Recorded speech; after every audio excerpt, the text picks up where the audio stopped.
Malapit na raw ang tag-ulan ayon sa pag-asa. Kaya naman patuloy na makararanas ng pag-ulan sa iba't ibang bansa.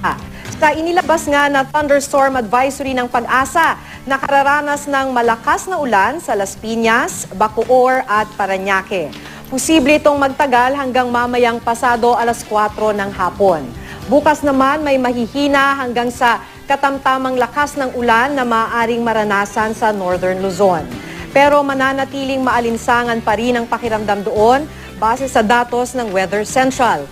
Mas maaliwalas na papawirin naman ang mararanasan sa Visayas, pero posible pa rin ang mga mahinang pag-ulan, lalo na sa tanghali at hapon.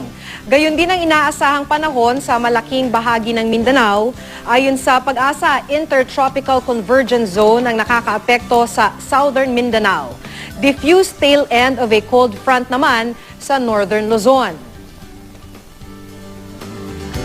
Para sa karagdagang weather update, puntahan lang ang website o Facebook page ng GMA Weather.